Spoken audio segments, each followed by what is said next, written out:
दोस्तों, विश्वास education private limited के हमारे ऑफलाइन छात्र विश्वास एजुकेशन प्राइवेट लिमिटेड के यूट्यूब के हमारे सब्सक्राइबर और व्यूअर तथा बाद में वीडियो के अपलोड होने के बाद भी जो हमारे व्यूअर इसमें शामिल होते हैं, उन सबों को रजनीश तोमर की ओर से हार्दिक अभिनंदन। पिछले लगभग 8-9 दिनों से हम लोग इतिहास का एक मैराथन सब्जेक्ट हम लोग पढ़ रहे थे और वह था मौर्य साम्राज्य। और मौर्य साम्राज्य को हम लोग एक एक टॉपिक वाइज जो है डिटेल्स तैयार किए। आज हमारा विषय है भारतीय संविधान के अंतर्गत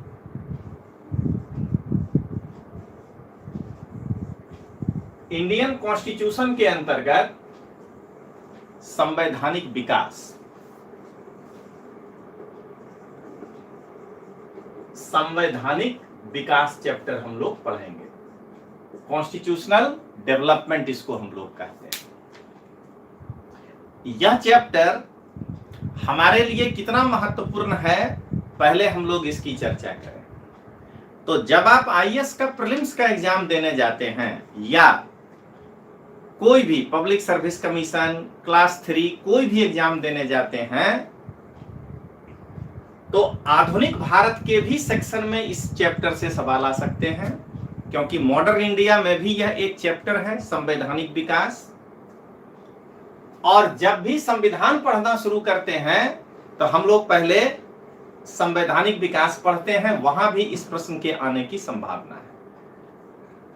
जब हम मेंस में जाते हैं एग्जाम देने, मुख्य परीक्षा, तो आधुनिक भारत के अंतर्गत आईएएस के जीएस पेपर 1 में भी इसके आने की संभावना है। और जीएस पेपर 2 के अंदर जो हमारा भारतीय संविधान है, इंडियन पॉलिटिकल सिस्टम जिसको हम अंग्रेजी में कहते हैं, भारतीय राज व्यवस्था, उसके अंदर भी ये आ सकता है। तो इस चैप्टर का महत्व 2 जगह है। इसको पढ़ने से आज आप मॉडर्न इंडिया के भी एक चैप्टर को पढ़ लिए समझिए, और कॉन्स्टिट्यूशन ऑफ इंडिया तो आप उसका एक चैप्टर पढ़े ही। आगे बढ़ने के पहले ये संवैधानिक विकास तो मैं आपको पढ़ा रहा हूं, लेकिन यूपीएससी के मेंस के सिलेबस को ध्यान में रखते हुए और एक इतिहास का छात्र होने के नाते मेरा दिमाग ये स्वीकार करने के लिए तैयार नहीं होता है कि अंग्रेज हमारे कॉन्स्टिट्यूशन के लिए डेवलपमेंट के लिए आधार बना है। क्योंकि जब हम मेंस पढ़ते हैं तो मेंस में पेपर 2 में एक नया टॉपिक आता है, सबसे पहले ऐतिहासिक आधार, हिस्टोरिकल अंडरपिनिंग, ये होता है पहला चैप्टर। आज के हमारे संविधान के अंदर जिन चीजों को हम देखें, तो चूंकि उस समय राजतंत्र था तो 100% तो मैच नहीं करेगा। तो वैसा मैच तो क्या कहते हैं, अंग्रेज वाले में भी नहीं करेगा, फंडामेंटल राइट्स नहीं था। लेकिन हम जो एडमिनिस्ट्रेशन को मैच कराने की प्रयास करते हैं, तो उसके लिए हमारे पास कुछ ऐतिहासिक आधार भी है। ऐतिहासिक आधार के अंदर हम इसको 2 भागों में बांटते हैं।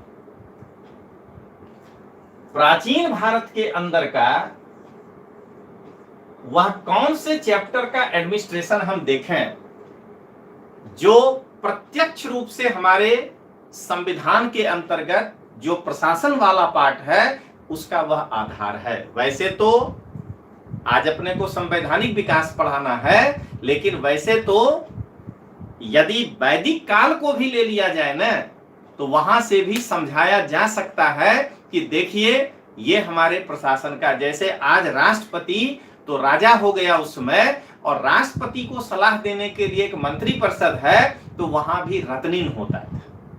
चूंकि उस समय मंत्री और पदाधिकारियों के बीच कोई फर्क नहीं महसूस होता था, क्योंकि इतना प्रशासन कॉम्प्लिकेटेड नहीं था, इसलिए वह रत्नीन डुअल भूमिका में था। मंत्री की भी भूमिका में था और राजा से आदेश लेकर के उसको इंप्लीमेंट भी करता था। तो परोक्ष रूप से तो हर एक चैप्टर हमारा इतिहास का जो प्रशासन है वह हमारे संविधान के लिए एक ऐतिहासिक आधार प्रदान करता है। लेकिन मौर्य प्रशासन प्राचीन भारत में ये आधार है सबसे बड़ा आज के संविधान के प्रशासनिक चैप्टर को यदि हम देखें। दूसरा, जब आप गुप्त प्रशासन पढ़ते हैं तो थोड़ा बहुत आधार वहां से भी मिलता है।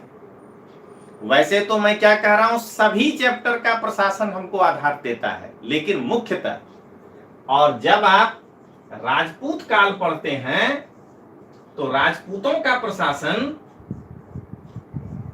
ये तीन प्रशासन जो है ये कई मायनों में वर्तमान प्रशासन का जो है रिफ्लेक्शन है। तो हम लोग ये तीन जो है मेंस में आपको पढ़ाएंगे कि ये कैसे वर्तमान प्रशासन का आधार है। दूसरा पार्ट है मध्यकाल। तो मध्यकाल में सुल्तान निरंकुश था, लेकिन दिल्ली सल्तनत में भी जो उनके मंत्री थे वो दोहरी भूमिका में थे कि पॉलिसी मेकिंग में भी थे और सुल्तान के आदेश को वो पालन भी करते थे, दोनों ही भूमिका में थे। तो दिल्ली सल्तनत का प्रशासन। दूसरा, मुगल प्रशासन। और तीसरा, शिवाजी का प्रशासन। अगर हम ये तीन चीज को मध्यकाल में देखें तो ये हमारा ऐतिहासिक आधार बनता है। ये थोड़ा सा बैकग्राउंड आपको दे दिए, उसके बाद अपने पढ़ेंगे संवैधानिक विकास। और जब जब पंचायती राज की बात आएगी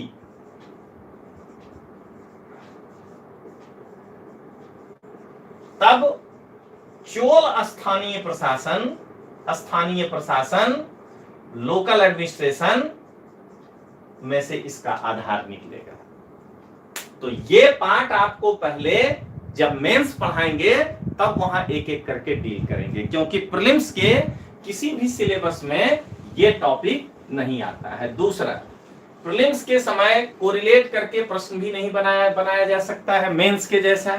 तो ये आप जो है इतिहास के दौरान पढ़ते ही हैं, इसीलिए प्रीलिम्स में मैनेज हो जाता है। अब हम लोग जरा देखें कि मॉडर्न इंडिया में जो संवैधानिक विकास हुआ, उस संवैधानिक विकास के चरण क्या है। ये पूरा चैप्टर जो आप पढ़िएगा तो उसको कितने स्टेज में पढ़ेंगे। तो सबसे पहले हम लोग ये हेडिंग लगाएंगे, पहले चार्ट बना के आपको यहाँ पे हम दिखा दें कि इस चैप्टर में आपको पढ़ना क्या है, फिर एक एक को उठा करके आपको पढ़ाएंगे। तो पहले क्या देखेंगे, स्टेजेज ऑफ कॉन्स्टिट्यूशनल डेवलपमेंट, संवैधानिक विकास के चरण। तो भारत में अंग्रेजों के आने से लेकर के जाने तक 4 चरण है, और उनके जाने के बाद जो हम संविधान का निर्माण किए वो हमारा 5वां चरण है। तो भारत में संवैधानिक विकास 5 चरणों में हमें पढ़ना चाहिए। पहला चरण जो आपको पढ़ाएंगे उसका क्या कहते हैं, हेडिंग क्या होगा। तो पहला चरण है अंग्रेजों का भारत आगमन।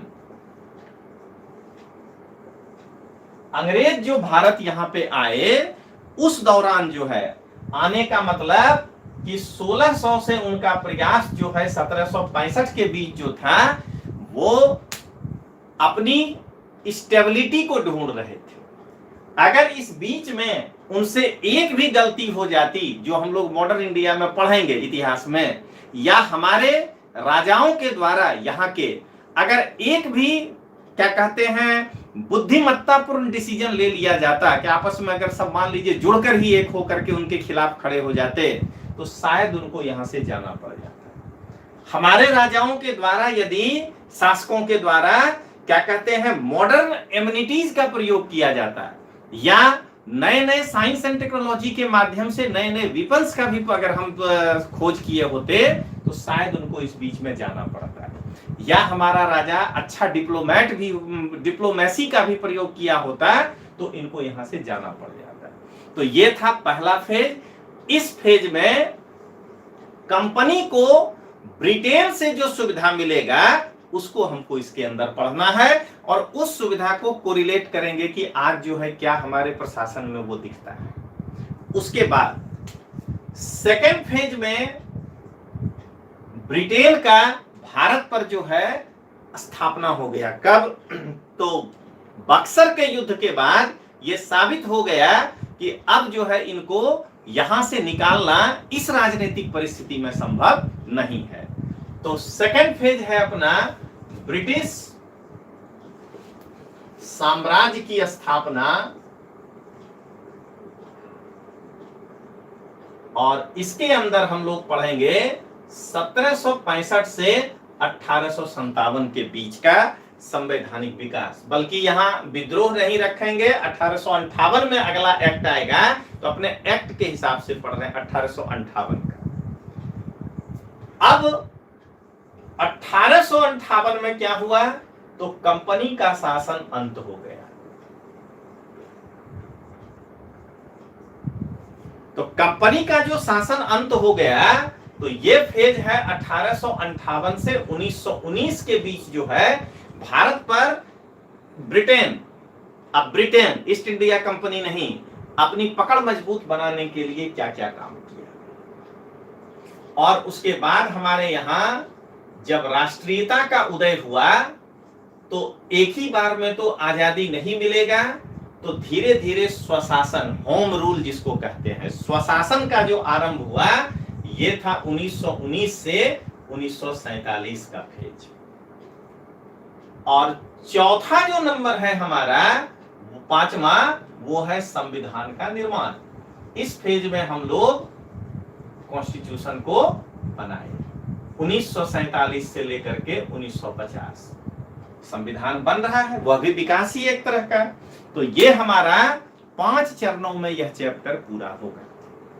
पहला चरण अंग्रेजों का भारत में आगमन, वह 1600 से 1765 के बीच। दूसरा चरण ब्रिटिश साम्राज्य की स्थापना 1765 से 1858 के बीच।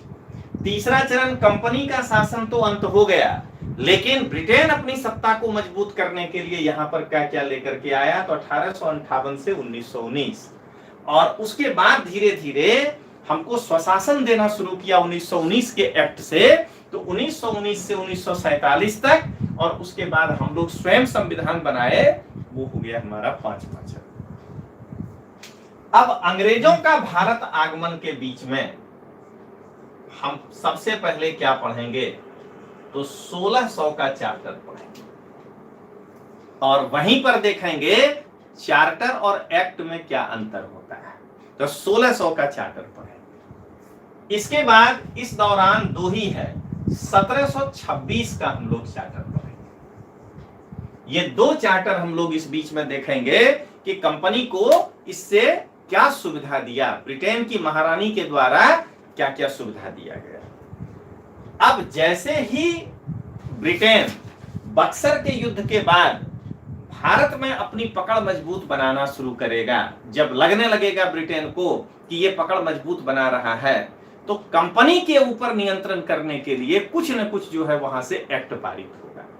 तो उसके अंतर्गत हम लोग सबसे पहले पढ़ेंगे रेगुलेटिंग एक्ट।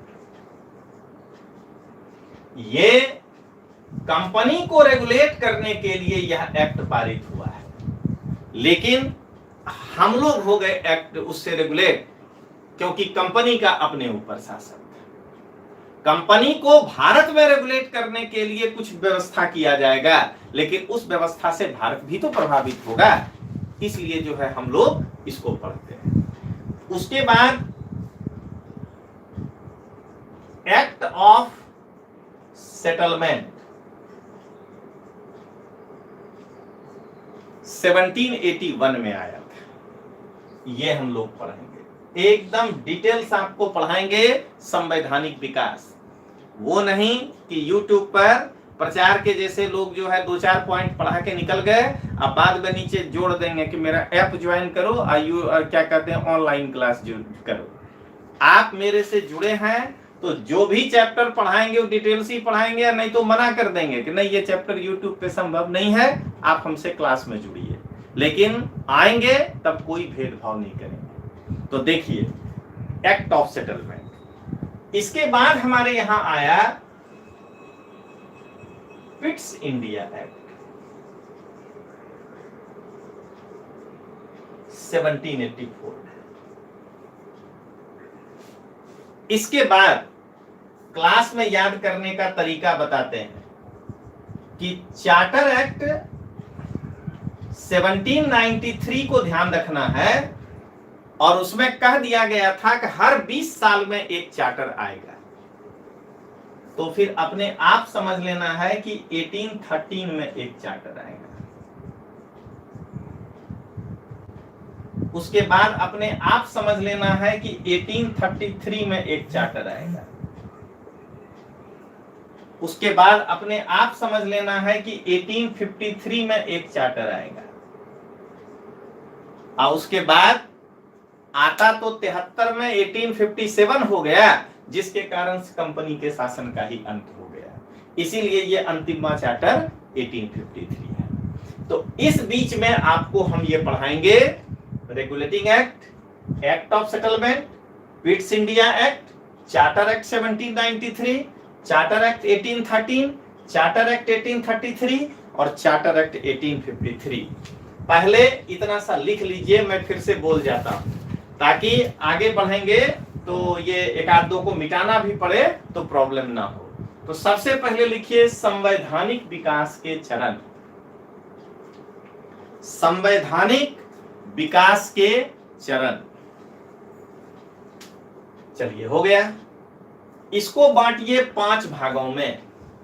कॉपी टेढ़ा करना पड़े तो टेढ़ा कर लीजिएगा, और सीधा में हो जाए तो सीधा भी कर लीजिएगा, वो आपके ऊपर है।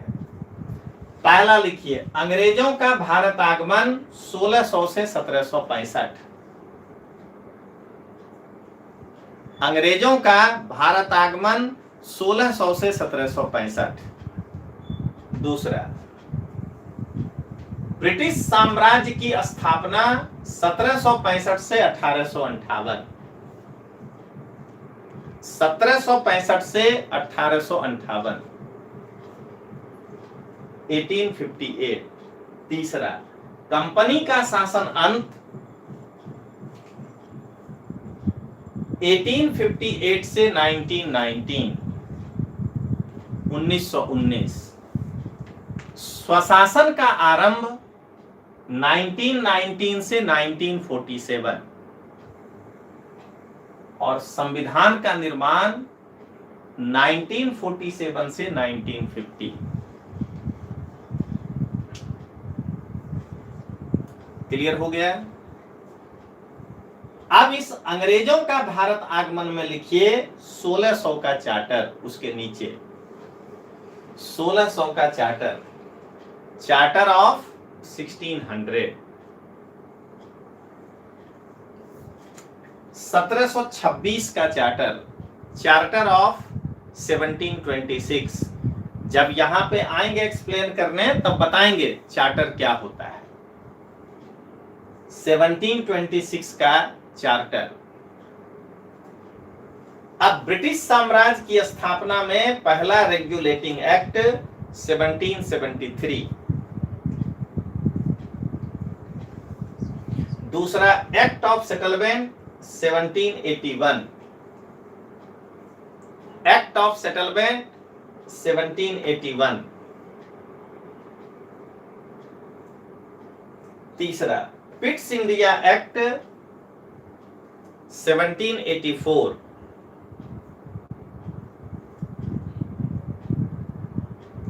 उसके बाद चार्टर एक्ट 1793,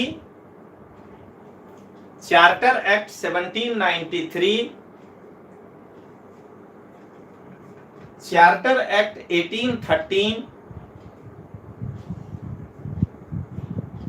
चार्टर एक्ट 1853, और चार्टर एक्ट 1853 कंप्लीट हो गया। अब कंपनी के शासन का अंत होने के लिए विक्टोरिया घोषणा ऐतिहासिक चीज था। वो तो हमको फुसलाने के लिए जो जो कहना था उनको कह दिए। असली तो उनका चरित्र खुलेगा जब वो भारत सरकार अधिनियम, अब ये देखिए भारत पर ब्रिटेन का पार्लियामेंट शासन करने लगा, इसीलिए अब वहां के पार्लियामेंट से एक्ट पास होगा। तो गवर्नमेंट ऑफ इंडिया एक्ट ये जो है 1858 में जब पारित होगा तो हम लोग यहां से जो है हमारे अंदर राष्ट्रीयता की भावना भी जगेगी इसके बाद कि भाई विक्टोरिया जी तो लंबा चौड़ा भाषण दे दी कि ब्रिटेन की प्रजा के समान भारत की प्रजा है, सभी भारत की प्रजा ब्रिटेन की प्रजा है, जाति धर्म नस्ल लिंग के आधार पे रंग के आधार पे कोई भेदभाव नहीं होगा। तो फिर इसमें हमको क्यों नहीं लिया? वायसराय की कार्यकारिणी में भारतीयों को क्यों नहीं लिए? तो यहां से जो है हमको लगने लगेगा कि ये कंपनी और पार्लियामेंट के शासन में कोई फर्क नहीं है, ये हमको आज भी बाइफरकेट ही करके रखना चाहता है। तो ये जो है भारत सरकार अधिनियम पढ़ेंगे। उसके बाद भारतीय परिषद अधिनियम, इंडियन काउंसिल एक्ट 1892 पढ़ेंगे हम लोग। यहीं पर पहली बार हमारे जो नरम दल के नेता थे, उदारवादी चरण जिसको कहते हैं, पहली बार भारतीयों के लिए एक संविधान का मांग किए थे, जो हम लोग आगे पढ़ेंगे। और इसके बाद हमारे यहां आया मॉर्ले मिंटो सुधार 1909 में। ये 3 एक्ट हम लोग पढ़ेंगे इसके अंदर। तो कंपनी का शासन अंत फिर से रिपीट कर देते हैं, 1858 से 1919। पहला भारत सरकार अधिनियम 1858, गवर्नमेंट ऑफ इंडिया एक्ट 1858, भारतीय परिषद अधिनियम 1892, इंडियन काउंसिल एक्ट 1892 और मॉर्ले मिंटो सुधार, मॉर्ले मिंटो रिफॉर्म 1909। अब स्वशासन का जब आरंभ होगा तो यहां पर हमको एक बार फिर एक एक्ट मिला, भारत सरकार अधिनियम 1919, गवर्नमेंट ऑफ इंडिया एक्ट 1919, जिसको हम लोग कहे मॉन्टेग्यू चेम्सफोर्ड सुधार। ये हम लोग जब आएंगे तब इसको डिटेल्स, यहां केवल नाम ध्यान रखना है, गवर्नमेंट ऑफ इंडिया एक्ट 1919, हिंद धारो जिसको आप गुजराती में बोलते हैं। उसके बाद आया भारत सरकार अधिनियम 1935, भारत सरकार अधिनियम 1935, गवर्नमेंट ऑफ इंडिया एक्ट 1935। यहां तक तो ठीक है, लेकिन इसके बाद जो हम लोग पढ़ेंगे क्रिप्स मिशन, ये हम लोग संविधान के हिसाब से पढ़ेंगे। यहां पर ये हम लोग जो है क्या कहते हैं, इतिहास के हिसाब से नहीं पढ़ेंगे। 1942 क्रिप्स मिशन के बाद जो है यहां पे आता है वेबल योजना, वेबल प्लान। ये जो हम लोग पढ़ेंगे ये 1943 होगा, और ये इतिहास के हिसाब से नहीं पढ़ेंगे, ये हम लोग पढ़ेंगे संविधान के हिसाब से। उसके बाद हम लोग पढ़ेंगे कैबिनेट मिशन 1946, कैबिनेट मिशन 1946। ये हमारा क्या कहते हैं 1947 तक। अब 1947 में यहां पे आएगा Mountbatten plan.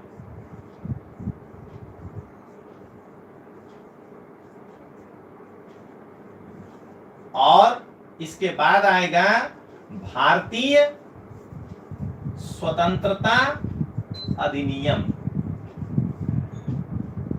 Indian independence act. और उसके बाद जो है हम लोग इस चैप्टर में नहीं पढ़ेंगे, लेकिन चार्ट में ध्यान रखना है कि इसके बाद यहां से हमारा संविधान का निर्माण शुरू हो जाएगा। ये हो जाएगा हमारा दूसरा चैप्टर। इतने बड़े चैप्टर को हम लोगों को आज पढ़ना है।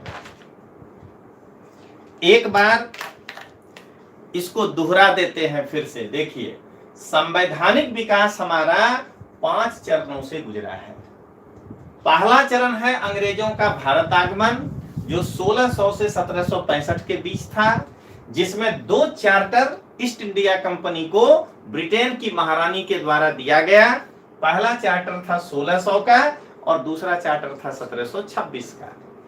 इसके बाद जब पलासी और बक्सर के युद्ध के बाद अंग्रेजों की स्थिति भारत में मजबूत हो गई, क्योंकि उत्तर भारत उसके नियंत्रण में आ गया, चाहे प्रत्यक्ष चाहे परोक्ष। प्रत्यक्ष में बंगाल, अब परोक्ष में अवध का नवाब शुजा-उद-दौला और हमारा मुगल बादशाह थोड़े समय के लिए। तो उस समय जो है कंपनी को रेगुलेट, अभी सब कारण पढ़ेंगे कि एक्ट क्यों आया।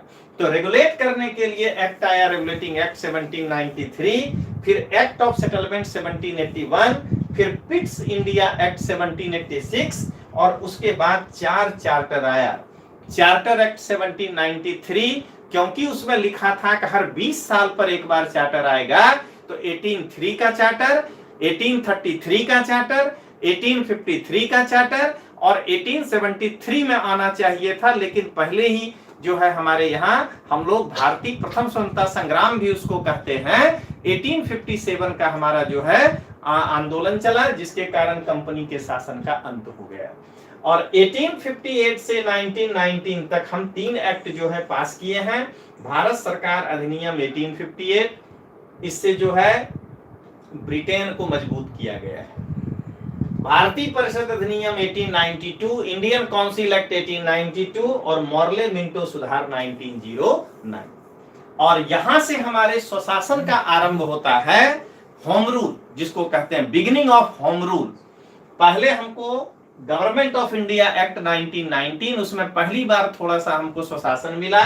उसके बाद गवर्नमेंट ऑफ इंडिया 1935, उसके बाद क्रिप्स मिशन 1942, उसके बाद वेबल प्लान 1943 और उसके बाद कैबिनेट मिशन 1946।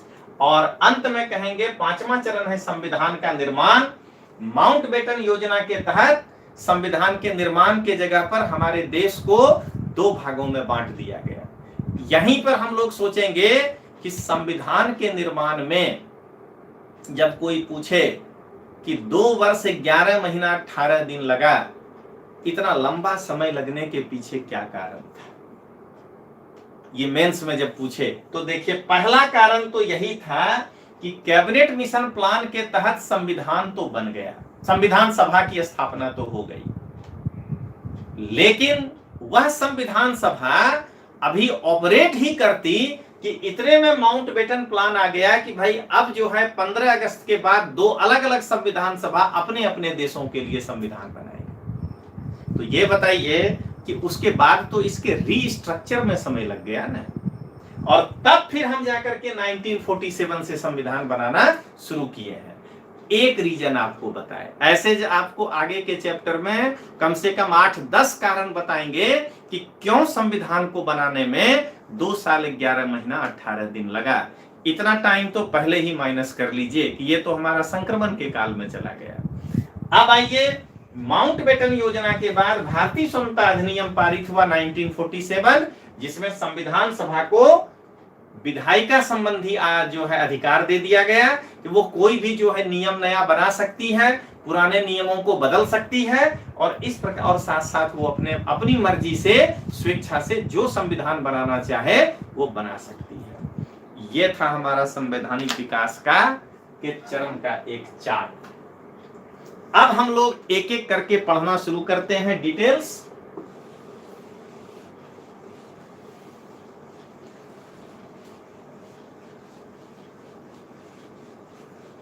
अब पहला हेडिंग दीजिए, संविधान के विकास का प्रथम चरण। संविधान के विकास का प्रथम चरण, और उसके पास लिखिए भारत में अंग्रेजों का आगमन 1600 से 1765।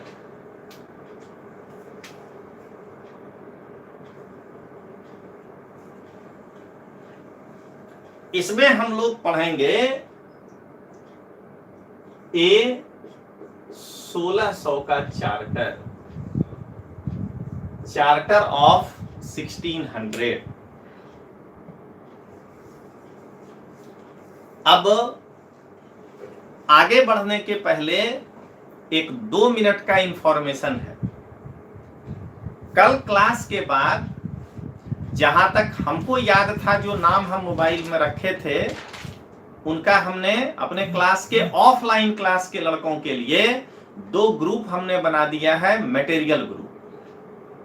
अभी तक उसमें नहीं डाले हैं मटेरियल, क्योंकि व्हाट्सएप है, एक बार मटेरियल डाल देंगे उसके बाद किसी को जोड़ेंगे तो उसको नहीं दिखेगा।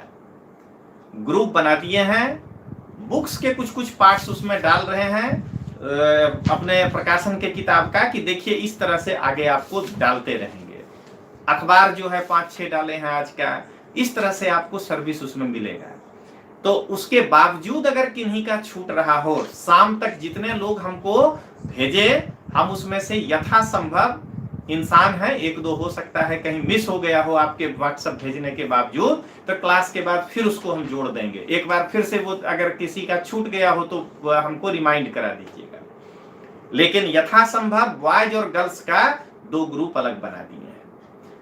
मटेरियल उसी में आपको मिलेगा। दूसरा, हमें थोड़ी गलतफहमी हो गई थी, अगर मेरे से कुछ मिस्टेक होगा ना तो मैं अपने विद्यार्थी के सामने स्वीकार कर लेता हूं कि मेरा विद्यार्थी कुछ जो है वो शायद लाइव क्लास में नहीं आ रहा है, और खास करके मुझे लग रहा था कि अहमदाबाद का विकास बैच का लड़का वो नहीं आ रहा था, क्योंकि लाइव चैट में आप अपना नाम, ब्रांच का नाम और बैच का नाम लिखना छोड़ दिए थे। आपकी गलती नहीं है, मैं पहले से बोल रहा हूं, ये हम ही लोगों ने आपको जो है वो मैसेज डाला था।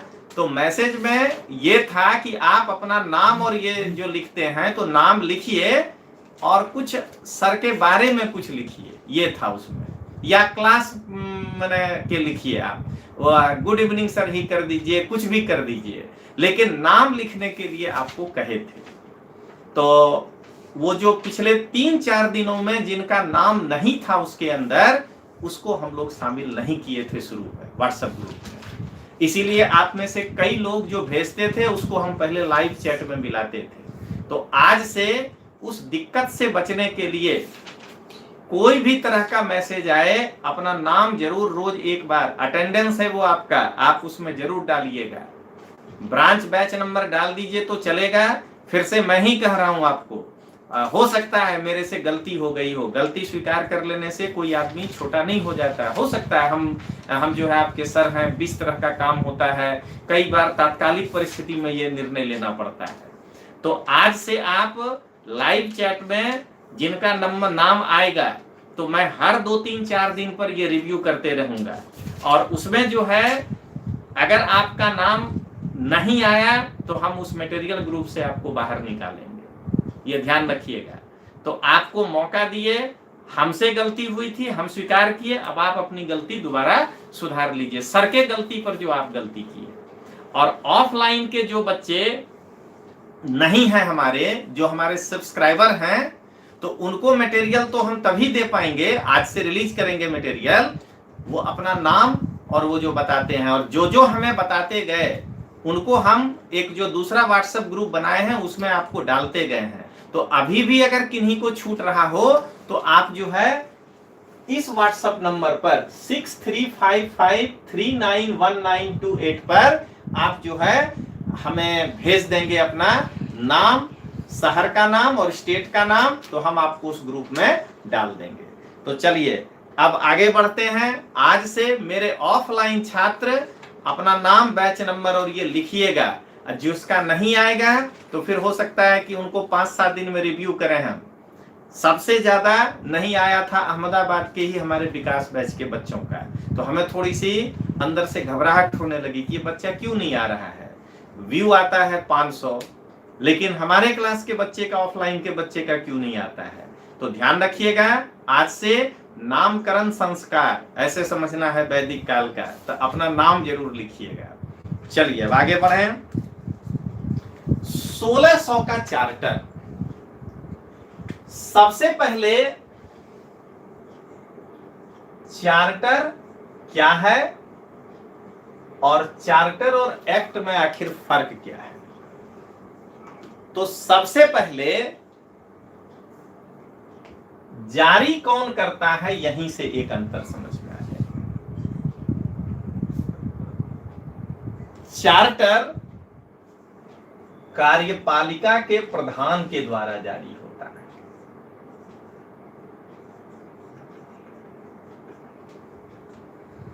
हेड ऑफ एग्जीक्यूटिव के द्वारा, इसीलिए ब्रिटेन की महारानी के द्वारा जो है ये चार्टर जारी होता है। और एक्ट जो है वो विधायिका के द्वारा जारी होता है, प्रधान नहीं होता है, यहां विधायिका के द्वारा जारी होता है। सबसे पहला क्लियर हो गया कि चार्टर हेड ऑफ एग्जीक्यूटिव के द्वारा जारी होता है और एक्ट लेजिस्लेटिव के द्वारा बनाया जाता है। तो सबसे पहले क्या अंतर हुआ कि यहां पर दूसरा अंतर कि चार्टर में बहुमत की अवहेलना की जाती है। वो एक आदमी जो हमारा कार्यपालिका प्रधान है वो किसी को एक अपना आदेश दे देता है, ठीक है। और एक्ट में बहुमत का सम्मान किया जाता है कि जब तक उस हाउस के साधारण बहुमत से मिनिमम अगर नहीं पास हो जाए तो उसको हम एक्ट की संज्ञा नहीं दे सकते हैं। ये दो हो गया। तीसरा, अब अंतर नहीं, जरा ध्यान रखिएगा, यहां डैश दे देते हैं। चार्टर को कहा जाता है letter patent, letters patent, Hindi में भी यही होता है। यानी यह एक पेटेंट लेटर है, माने यही व्यक्ति इसको लिख सकता है, ठीक है। ये हमेशा प्लूरल में अंग्रेजी में प्रयोग होता है, लेटर्स पेटेंट है। तो लेटर्स पेटेंट का मतलब हुआ कि पेटेंट यानी उसमें कोई सुधारा नहीं हो सकता है। जिस चीज को आप पेटेंट करा लिए अब वो आपका है। तो अगर कोई जो है कार्यपालिका का प्रधान कोई चार्टर जारी कर दिया तो अब कोई नया ही चार्टर जारी होगा, उस चार्टर में सुधारा वधारा नहीं होगा। तो इसमें क्या होता है, अमेंडमेंट नहीं होता है।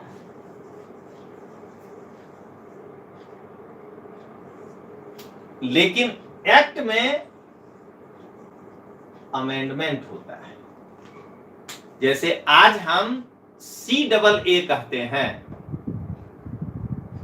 यह एक्ट है, citizenship amendment act, amendment act. यानी जो पहले का एक्ट था उसमें हमने अमेंडमेंट किया है, सुधारा किया है। ये चार्टर और एक्ट के अंदर सबसे बड़ा अंतर है, ठीक है। तो चार्टर की प्रथा को जब कंपनी के शासन का अंत होगा तो पार्लियामेंट को लग जाएगा कि कंपनी हमको बाईपास करके राजा को अनावश्यक प्रलोभन दे करके कि हम आपको ये गिफ्ट देते हैं, भारत से हम इतना कमा के आए हैं, और उससे जो है एक लेटर ले लेता था और ये लोग पार्लियामेंट को बाईपास कर जाता था। इसलिए जो है वहां का संसद कहा कि अब आगे चार्टर जारी नहीं होगा। क्लियर हो गया। अब सुनिएगा, चार्टर नॉर्मली किसको जारी किया जाता था? तो कोई व्यापारिक संस्था को जारी किया जाता था, किसी विश्वविद्यालय को जारी, इंस्टीट्यूशंस को किया जाता था, कोई नगर पालिका को जारी किया जाता था। और एक्ट जनता के लिए भी आ सकता है, संस्था के लिए भी आ सकता है। अब तो हमें लगता है कि इतना सा तो अभी के लिए काफी है जो आप चार्टर और एक्ट में फर्क समझे। अब इसके बाद जो है हम लोग आगे देखेंगे कि जब आप चार्टर राजा का काट लेंगे और हम लोग अपना संविधान बनाने की बात करेंगे, तो हम राष्ट्रपति के पास से तो चार्टर काट लिए और कोई अचानक कानून बनाने की आवश्यकता पड़ गई तो क्या होगा? इसीलिए हम वहां पे ऑर्डिनेंस डाले कि राष्ट्रपति अगर संसद नहीं चल रहा है तो चार्टर जारी कर सकता है, बट चार्टर नहीं होगा, वह एक ऑर्डिनेंस होगा जिसको कि पार्लियामेंट में पास कराना होगा। चार्टर को पार्लियामेंट में पास कराने की आवश्यकता नहीं थी, वो सम्राट अपने आप बाहर जो है वह उसका एक विशेषाधिकार था। हम राष्ट्रपति के इस विशेषाधिकार से सहमत नहीं थे, इसलिए हमारे संविधान बनाने वालों ने चार्टर के जगह पर क्या लेकर के आए? गुजराती में वट हुकम, अध्यादेश, ऑर्डिनेंस। क्लियर हो गया? तो चलिए अब आगे बढ़ते हैं। अब 1600 का चार्टर हम लोग समझते हैं। क्या हुआ कि ब्रिटेन में व्यापारियों का एक समूह एक कंपनी बनाया। 1600 में क्यों बनाया? तो ये कहानी शुरू होती है वास्को डी गामा से, कि जब वास्को डी गामा भारत आया था, इंग्लैंड पे नहीं जाना है, यूरोपीय व्यापारी, इसीलिए कहते हैं कि इस चैप्टर को इतिहास के बिना जाने आप नहीं सॉल्व कर पाएंगे। तो जब वो वास्को डी गामा यहां से, मैंने एक एग्जांपल कि 1 लाख का माल लेकर के वहां से आया और यहां से जब लेकर के गया तो उस व्यापार के टर्नओवर में उसको 60 गुना फायदा हुआ, 60 लाख रुपया उसको फायदा हुआ अगर 1 लाख का माल लेके आया। अब जरा बताइए, तो इसके बाद क्या हुआ? यही वर्ल्ड हिस्ट्री की कहानी है कि यही जो कॉमर्शियलाइजेशन यूरोप में बढ़ा, वाणिज्यीकरण, वही जो है नए नए व्यापारिक, नए नए भौगोलिक खोज किए। कोई भारत की ओर निकला, कोई जो है ब्राजील की ओर निकला, तो सेंट कोलंबस कहा कि चलते हैं हम अमेरिका खोज लेंगे। तो क्या देख रहे हैं? ये जो उपनिवेशवाद का शुरुआत हुआ, उसमें एक भूमिका इसका भी है कि जब ये लोग इतनी लंबी लंबी यात्रा करते थे और उसके पीछे था क्रूसेड, धर्म युद्ध, कि जब ईसाई और मुस्लिम के बीच युद्ध हुआ और उसमें मुस्लिम जीत गया, तो इनका रास्ता ही स्थल मार्ग से बंद हो गया। अब वो यूरोप से कैसे इंडिया आते व्यापार करने, तो वो लोग एक नए मार्ग खोजे, लेकिन उससे उनको लाभ मिला। तो जब लाभ मिला तो धीरे धीरे वास्को डी गामा को देख करके पुर्तगाली को, उसका ही रिलेटिव है ना अंग्रेज, दोनों में वैवाहिक संबंध है, तो फिर अंग्रेज के भी कुछ व्यापारी लोग इधर आए, सिंगल, अभी कंपनी नहीं बनाए थे। वो भी जब वापस लौटे तो महारानी को कई गिफ्ट दिए। तो उन व्यापारियों के समूह को लगा कि हम एक अपना कंपनी बना लेते हैं, लेकिन कंपनी तो हम बना लेंगे, तो मेरे सामने इंग्लैंड में कोई दूसरी कंपनी खड़ी हो गई और अगर वह भी मेरे साथ भारत पहुंच गया और भारत में आकर के यहां से सामान ले जाकर के इंग्लैंड में बेचने लगा, तो हम ही दोनों के बीच प्रतिद्वंदिता शुरू हो जाएगी। हमेशा दिमाग में रखना है कि अंग्रेज आया, अंग्रेज आया, अंग्रेज आया, भाई एक कंपनी आई उसकी ईस्ट इंडिया कंपनी, उसकी 5 कंपनी यहां क्यों नहीं आई? उसके यहां भी तो रिलायंस, टाटा, बिरला, कई तरह की कंपनियां उस समय होंगी, उनमें से एक ही भारत क्यों आया? क्योंकि महारानी का यह चार्टर बाकी कंपनियों को, अंग्रेज इंग्लैंड की बाकी कंपनियों को भारत के साथ व्यापार करने से रोकती थी। इंग्लैंड के, ब्रिटेन के अन्य कंपनी, ईस्ट इंडिया कंपनी को छोड़कर दूसरे लोग पूर्वी देशों के साथ, भारत ही नहीं, क्यों नहीं हम पाते हैं कि ईस्ट इंडिया कंपनी के अलावा ब्रिटेन की कोई दूसरी कंपनी चीन चली गई, ब्रिटेन की कोई दूसरी कंपनी इंडोनेशिया चली गई? क्योंकि यह चार्टर उनको रोकता था। ये केवल और केवल उस कंपनी को, ईस्ट इंडिया कंपनी को पूर्वी देशों के साथ मोनोपोली दिया कि तुम ही व्यापार करोगे। और यहीं से समस्या शुरू होगा। ये जड़ इसलिए समझना है कि यहीं से समस्या शुरू होगा, जो उनको रेगुलेटिंग एक्ट लाना पड़ेगा इन कंपनी को रेगुलेट करने के लिए। क्लियर? अब इस बात को लिखिए। पहला पॉइंट, 31 दिसंबर 1600 को ईस्वी को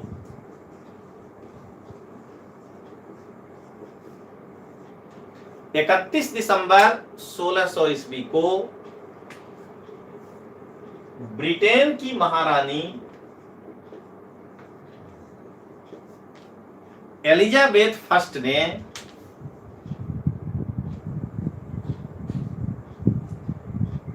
इंग्लैंड के एक व्यापारियों के समूह को, एक मिनट, ब्रिटेन के एक व्यापारियों के समूह को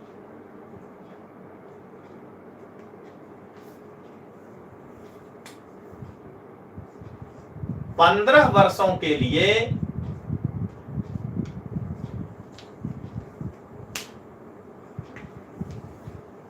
पूर्वी देशों के साथ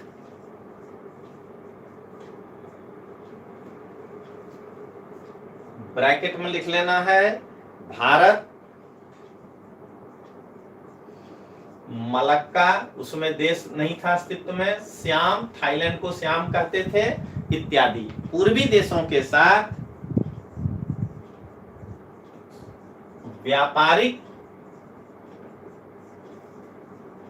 एकाधिकार प्रदान किया। व्यापारिक एकाधिकार प्रदान किया।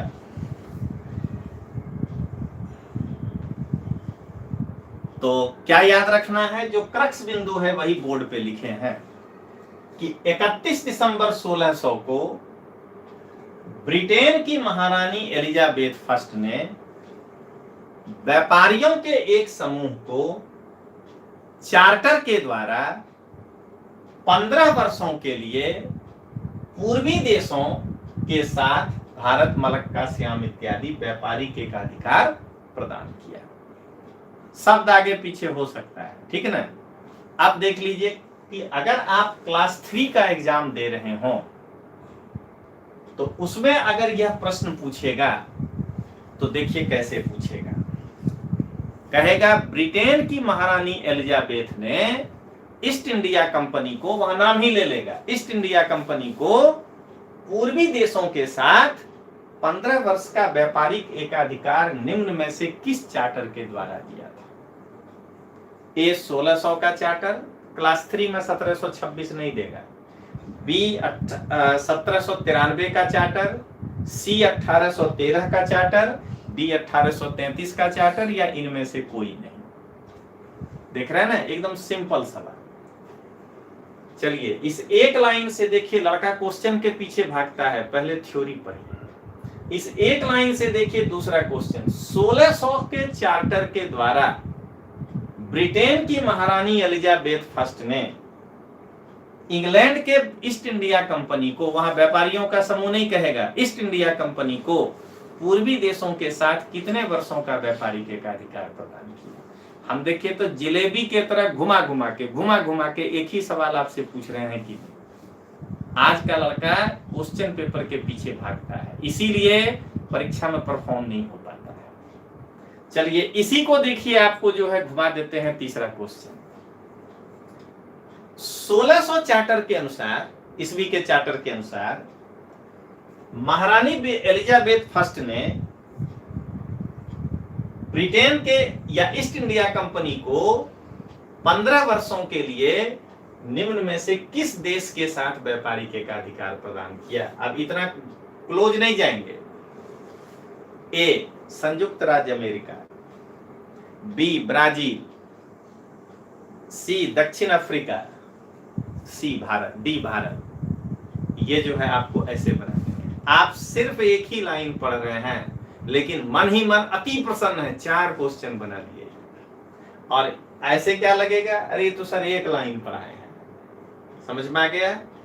अब जब इतिहास पढ़ाने आएंगे, आप तो जानते हैं कि मेरे ऑफलाइन छात्र हों या YouTube के हमारे सब्सक्राइबर हों इतिहास और संविधान, ये दोनों हम अपने YouTube और क्लास में मैं ही पढ़ाता हूं। रजनीश सिंह तोमर मेरा नाम है। 20 साल से मैं पूरा इतिहास और पूरा संविधान, और ऑफलाइन के क्लास के लड़के को तो और भी बहुत कुछ पढ़ाता हूं, लेकिन ऑनलाइन में बोलना ठीक नहीं है, क्योंकि हमारे कई उस विषय के और भी मित्र लोग हैं जो पढ़ाते हैं। तो आप जानते हैं कि इतिहास के आदमी कॉम्बिनेशन बना के चलते हैं, तो बाकी और विषय के का चर्चा नहीं करेंगे, लेकिन ये दो हम 20 साल से पैरेलल पढ़ाते हैं। और हर दिन क्लास में यही बोलते हैं कि भाई हम तुमको बाकी टीचर के जैसा कह ही नहीं सकते हैं कि ये इतिहास में पढ़ लेना। अगर हम खाली संविधान पढ़ाएं तो कह देंगे ये पाठ इतिहास वाला टीचर पढ़ा देगा ना। अब पता चला इतिहास वाला आया और बोला अच्छा ये तो संविधान वाला का चैप्टर है जी, तो वो पढ़ा देगा। पता चला आप लटक गए, दोनों में से कोई नहीं पढ़ाया। तो मैं आपको आज यदि कुछ कहूं तो वो हमको मॉडर्न इंडिया में फिर से करना पड़ेगा। अब वहां आपको कहानी बताएंगे ईस्ट इंडिया कंपनी नाम कैसे पड़ा। यहां अपना काम संविधान पढ़ने का है। लेवांट कंपनी उसका नाम था, और वो Levant company east India company में कैसे बदला, और वही भ्रष्टाचार का सबसे बड़ा जड़ था ब्रिटेन का, जिसके कारण हमको जो है रेगुलेटिंग एक्ट लाना पड़ा। आज इसको छोड़ दीजिए, आज केवल अगला लाइन लिख लीजिए कि अंग्रेज व्यापारियों का यह दल, लिखिए अंग्रेज व्यापारियों का यह दल अंग्रेजी ईस्ट इंडिया कंपनी के नाम से जाना जाने लगा।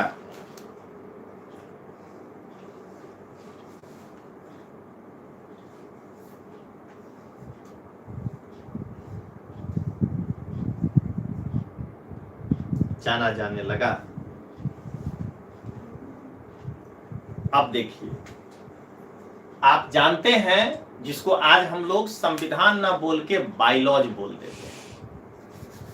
कोई भी आप कंपनी बनाएंगे या एलएलपी बनाएंगे, पार्टनरशिप फर्म, या आप कोई कोऑपरेटिव सोसाइटी बनाने जाएंगे, तो एक तो कंपनी एक्ट पहले से है कि भाई उसके अंदर ही बनाना है, लेकिन फिर भी आप अपनी आवश्यकताओं को ध्यान में रख करके उस एक्ट के अंदर उसमें अपना एक बायलॉज बनाएंगे।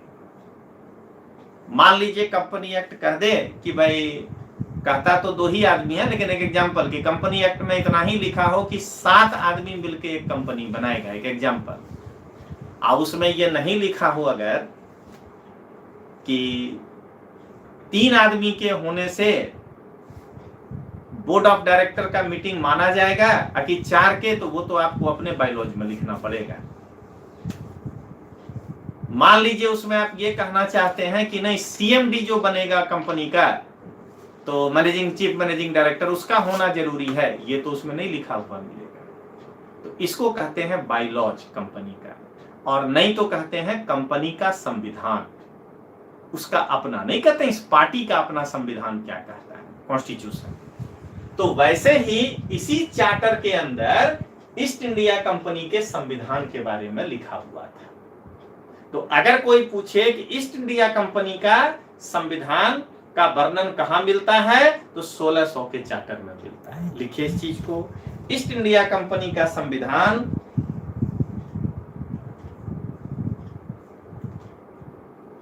इस चार्टर में ही था।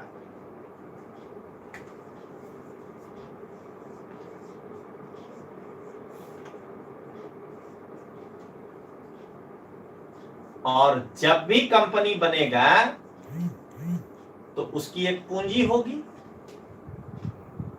तो स्थापना के समय इस कंपनी की पूंजी थी 30,133 पाउंड। बहुत हो गया 1600 ईस्वी के हिसाब से।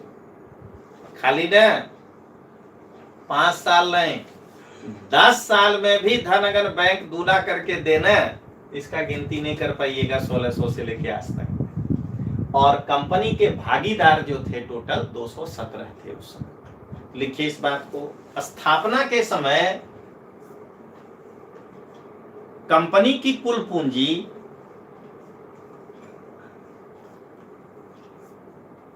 30,133 पाउंड थी,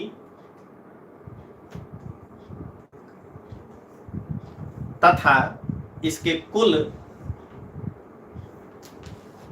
217 भागीदार थे।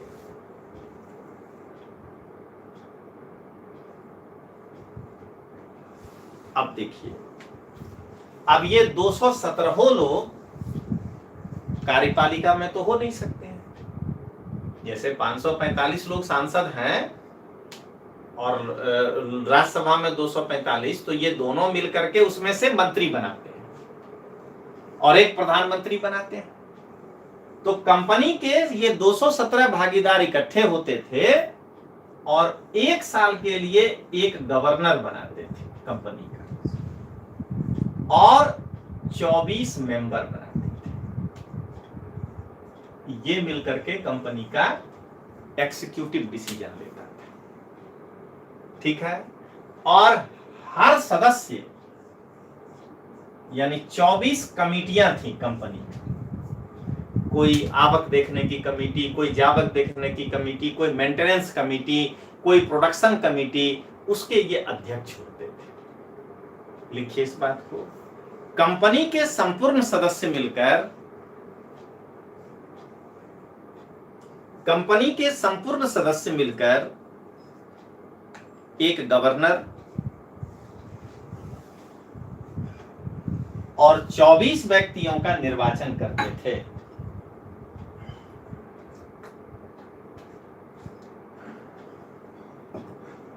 और 24 व्यक्तियों का निर्वाचन करते थे। फिर लिखिए, प्रत्येक व्यक्ति एक समिति के रूप में काम करता था, एक समिति के रूप में काम करता था और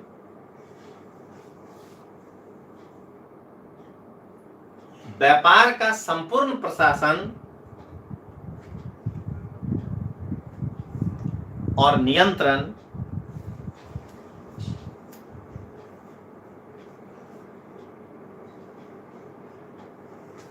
इन्हीं 25 व्यक्तियों के हाथ में था।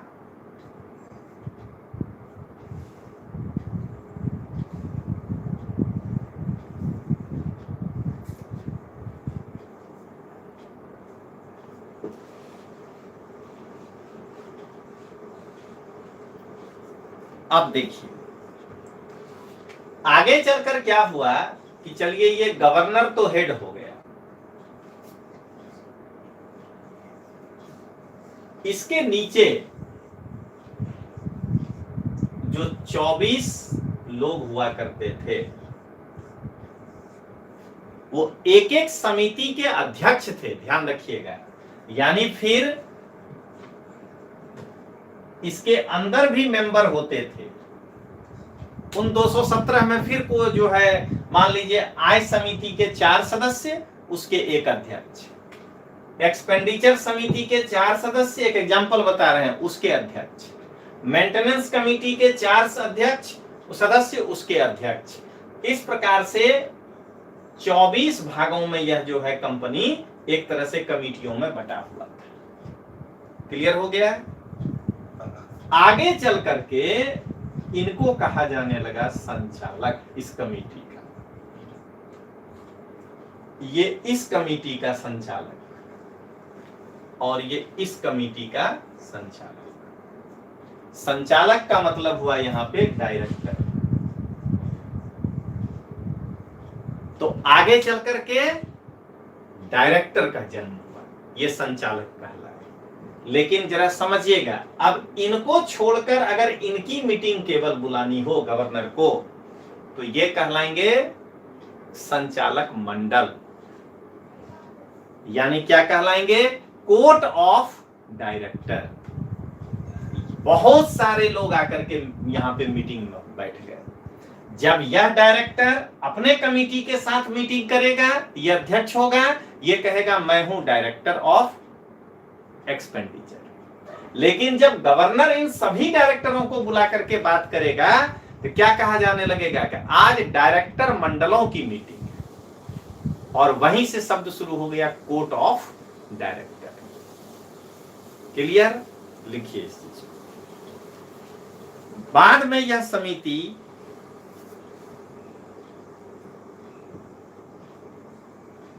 संचालक या डायरेक्टर्स कहलाने लगी। पूरी कमेटी को क्या कहिएगा, इसमें एस लगा दीजिएगा, डायरेक्टर्स कहलाने लगी। तथा इससे कोर्ट ऑफ डायरेक्टर्स का जन्म हुआ। तथा इससे कोर्ट ऑफ डायरेक्टर्स का जन्म हुआ।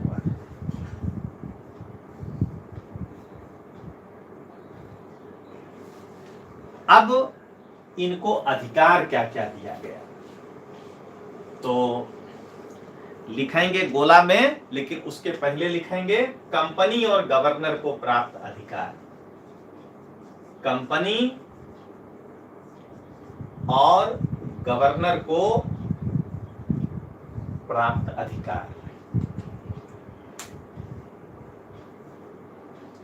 सबसे पहला अधिकार तो ये था कि किसी भी स्थान पर ये लोग एकत्रित होकर के विचार विमर्श कर सकते थे और उस पर निर्णय ले सकते थे। सरकार की अनुमति इसके लिए आवश्यक नहीं थी। लिखिए, वह किसी भी स्थान पर एकत्रित होकर कंपनी के बारे में विचार विमर्श कर सकता था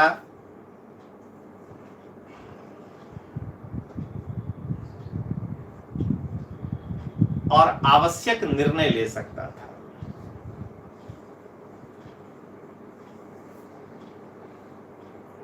दूसरा, कोई भी प्रकार का आज्ञा जारी करना हो तो वो कर सकता था। लिखिए, वे कंपनी के सुशासन के लिए गुड गवर्नेंस, वो कंपनी के गुड गवर्नेंस के लिए, सुशासन के लिए कानून बना सकते थे और आज्ञा, ऑर्डर एवं अध्यादेश, ऑर्डिनेंस जारी कर सकते थे।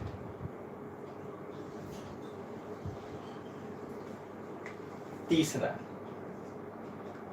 अगर कोई कंपनी रूल के अगेंस्ट गया तो उनको अधिकार था कि वो उनको सजा दे सकते थे। तो लिखिए इस चीज को, वे अपनी विधियों का पालन कराने के लिए, वे अपनी विधियों का पालन कराने के लिए आवश्यक सजा दे सकते थे।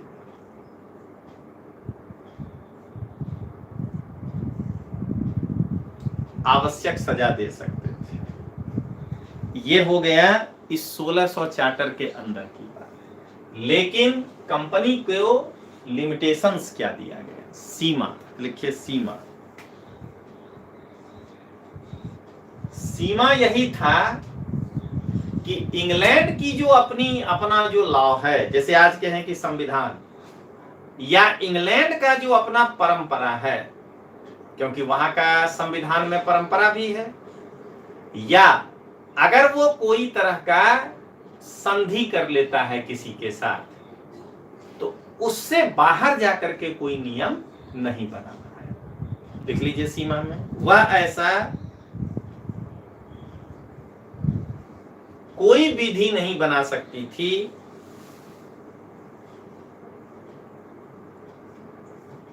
जो इंग्लैंड की विधि, परंपरा, विधि मतलब लॉ, परंपरा के विपरीत हो।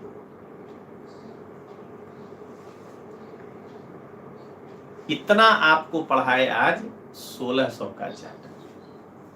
तो 1600 का चार्टर मूल रूप से क्या क्या आपको सिखाया, तो पहला सिखाया कि 1600 ईस्वी में महारानी एलिजाबेथ फर्स्ट ने इस चार्टर के माध्यम से, अब वो कहानी छोड़िए, ईस्ट इंडिया कंपनी को पूर्वी देशों के साथ 15 वर्षों के लिए व्यापारिक एकाधिकार दिया।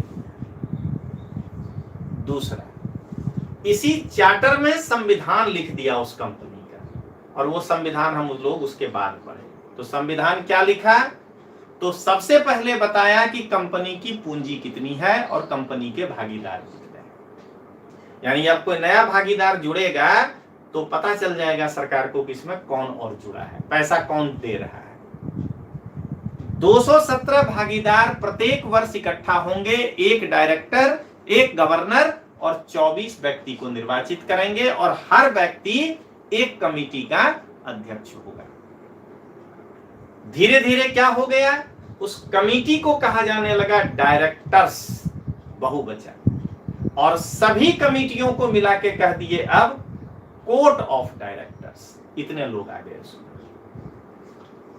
उसके अलावा गवर्नर को क्या क्या अधिकार दिए और कंपनी को, तो कहे वो किसी भी स्थान पर इकट्ठा होकर के कंपनी के लिए अपना कोई नियम कानून बना सकती है। दूसरा क्या कहे, कोई निर्णय ले सकती है। दूसरा क्या कहे कि वह जो है कंपनी के सुशासन के लिए उचित नियम बना सकती है। और तीसरा कहे कि अगर कोई उस नियम का उल्लंघन करता है तो उसके लिए वो जो है उसको सजा दे सकता है। और उसके ऊपर एक ही लिमिटेशन डाले कि भाई आप इंग्लैंड के कानून के विरुद्ध जाकर के, से बाहर जाकर के कोई भी कानून नहीं बनाए। ये था आपका फर्स्ट के अंदर 1600 का चैप्टर। अब अगर ध्यान दीजिएगा, संविधान के हिसाब से पढ़ा जाए तो सीधा हम कहते हैं कि सेकंड नंबर लिखे ना 1726 का चैप्टर। कैसे कह दें, 15, एक बार दिमाग में हमेशा घुमाने का क्वेश्चन, व्हाट, व्हेन, व्हाई, ये हमेशा ध्यान रखना है। वेयर भी, कहां।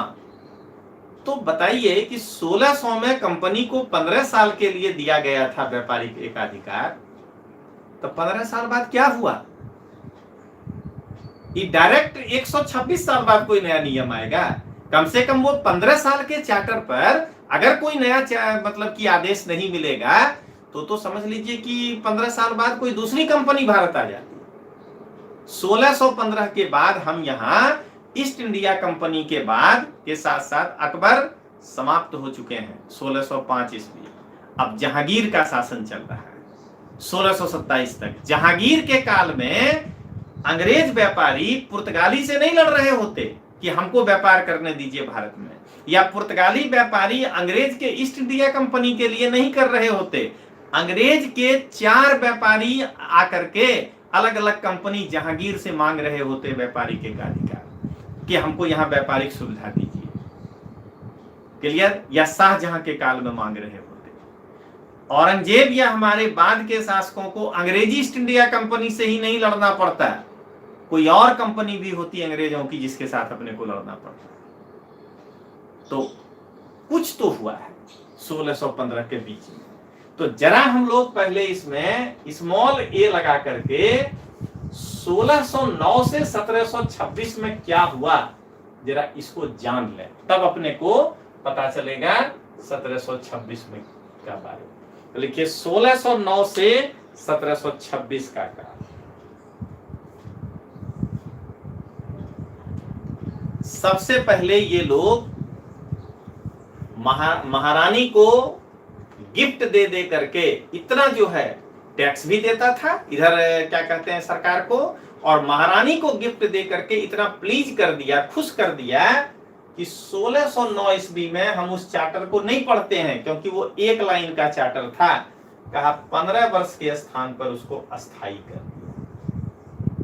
कहा कि पूर्वी देशों के साथ अनिश्चित काल तक के लिए, यानी जब तक अगला चार्टर नहीं आए या नया एक्ट नहीं आ जाए जो रेगुलेटिंग एक्ट के द्वारा जो आगे बढ़ेंगे, तब तक क्या होगा कि ईस्ट इंडिया कंपनी ही शासन करेगी। इसलिए 1609 से लेकर के आप जो देखे टिल 1857 हम एक ही कंपनी को यहां पर देखे। बीच में हालांकि बताएंगे चाय और चीन को छोड़कर व्यापारिक एकाधिकार इनका समाप्त किया था संसद, लेकिन बाद में ये क्या किया, जो नई कंपनी वहां खड़ी हुई थी उसको अपने में मिला लिया और फिर से एक ही कंपनी यहां पे रहा। ये चीज पढ़ेंगे बाद में, ठीक है ना। वहां प्रतिद्वंदिता शुरू हो चुका था लेकिन ईस्ट इंडिया कंपनी उसको मर्ज कर लिया आपने। तो चलिए इस लाइन को पहले पॉइंट में लिखिए। 1609 ईस्वी के राजलेख के द्वारा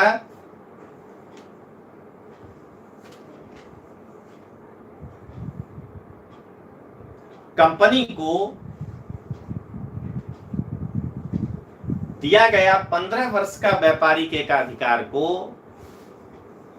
कंपनी को दिया गया 15 वर्ष के व्यापारिक एकाधिकार को स्थायी कर दिया, परमानेंट कर दिया।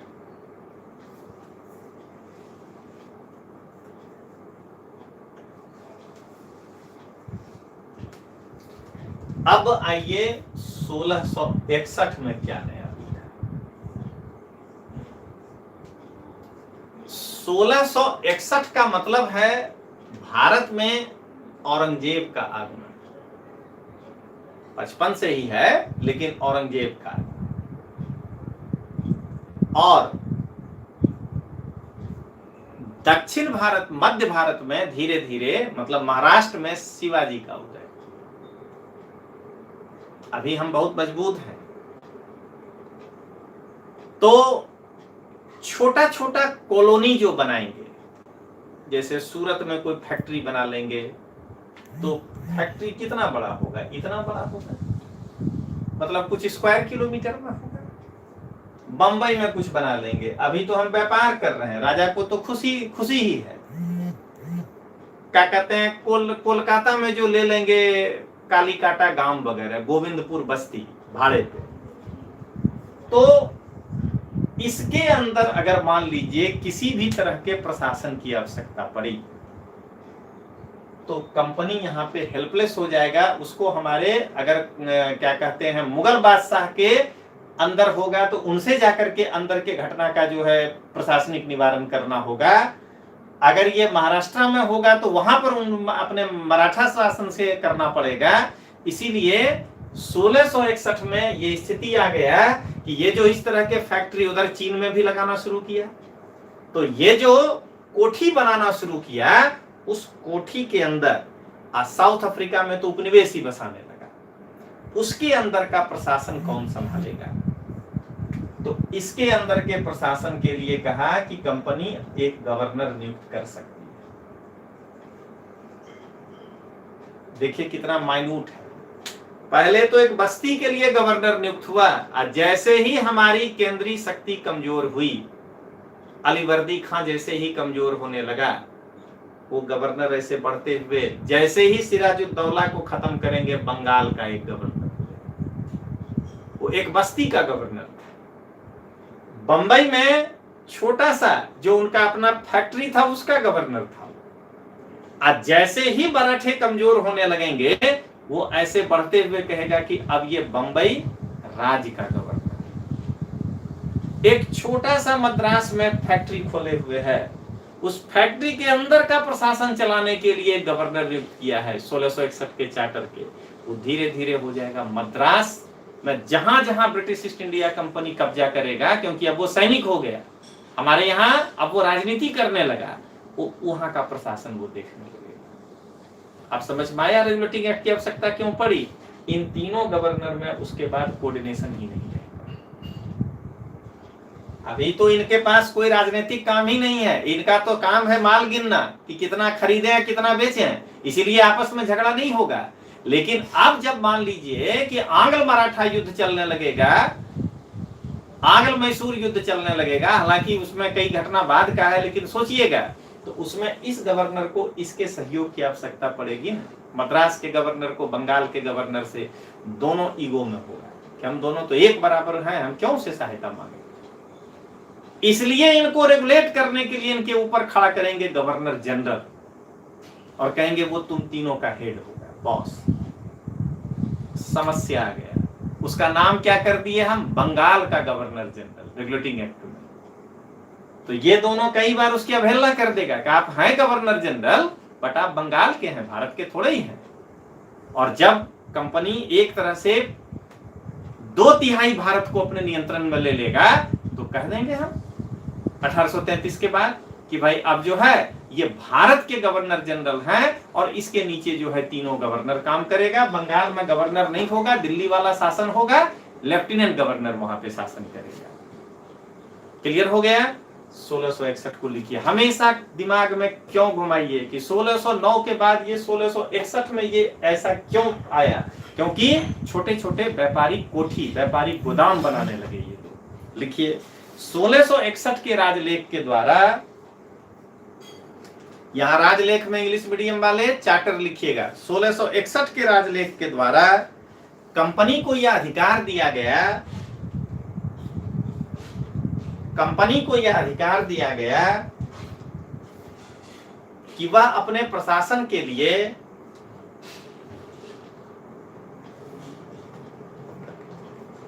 वह अपने प्रशासन के लिए गवर्नर और अन्य अफसरों की नियुक्ति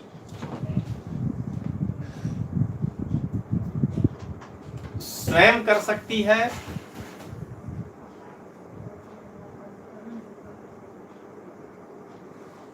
और प्रत्येक बस्ती का गवर्नर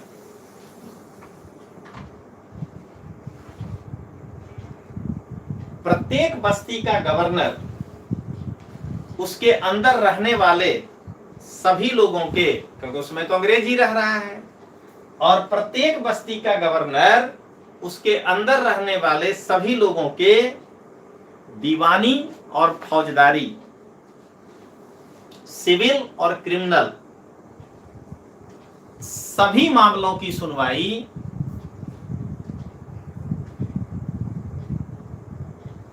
ब्रिटिश कानून के अंतर्गत करेगी।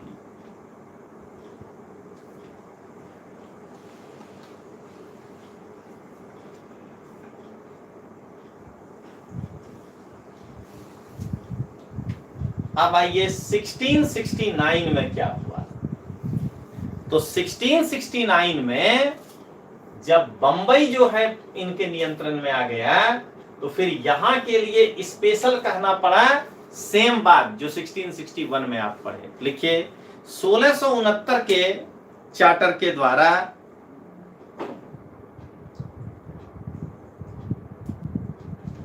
कंपनी को बंबई द्वीप और बंदरगाह 10 पौंड वार्षिक किराया पर सौंप दिया गया। पूरा बंबई शहर साल का 10 पौंड उनको किराया देना होता था, उनको सौंप दिया गया। 10 पौंड वार्षिक किराया पर सौंप दिया गया। और यहां के निवासियों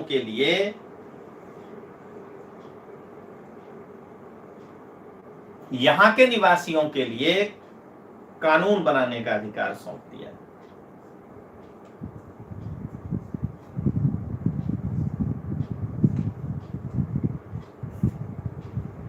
अब जरा बताइए, अगर इतिहास के प्रश्न में ये पूछ दे, हम सब याद करके जाते हैं कि बंबई को 10 पौंड वार्षिक पर, पहले तो ऐसे पढ़ते हैं कि बंबई का द्वीप जो है वो पुर्तगालियों के अधिकार में था। जब ब्रिटेन के राजा चार्ल्स का विवाह पुर्तगाल की राजकुमारी से हुआ तो उसको दहेज के रूप में ये मिल गया। फिर पढ़ते हैं कि ब्रिटेन का राजा 10 पौंड वार्षिक पर ये दे दिया उनको पट्टे पर। लेकिन अगर पूछ दे अब कि यह किस चार्टर के द्वारा जारी किया गया, और 1600 का चार्टर और 1726 का चार्टर लिख के और 1669 का चार्टर भी लिख दे, यह भी चार्टर था, ये सब एक एक लाइन का चार्टर है, इसलिए इंपॉर्टेंट नहीं है। लेकिन हम तो आपको पूरा एक एक सीक्वेंस पढ़ा रहे हैं। देखिए 1600 का चार्टर, 1609 का चार्टर, 1661 का चार्टर, 1669 का चार्टर। अब देखें 1677 में क्या हुआ। लिखिए तो 1677 में कंपनी को स्वयं का सिक्का चलाने का अधिकार दे दिया गया।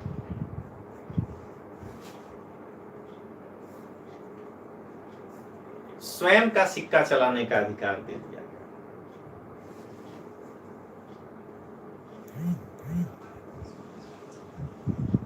अब जरा इतिहास को याद करिए तो जल्दी समझ में आएगा।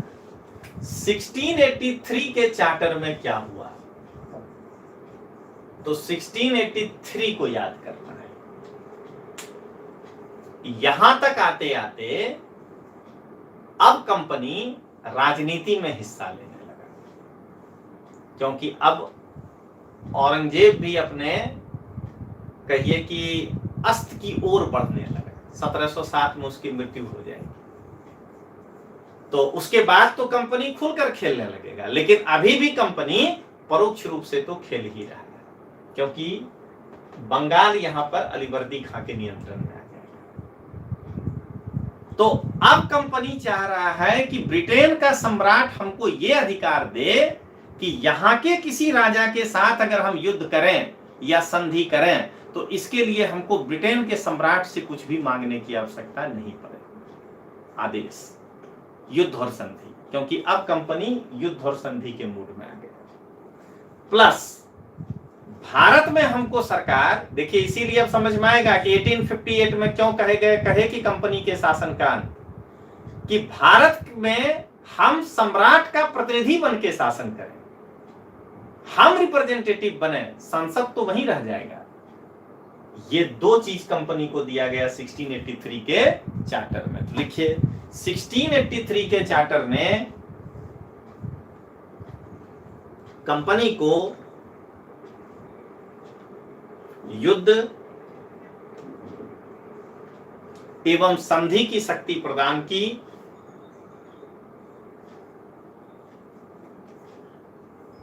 तथा सम्राट के प्रतिनिधि के रूप में शासन करने का अधिकार दिया।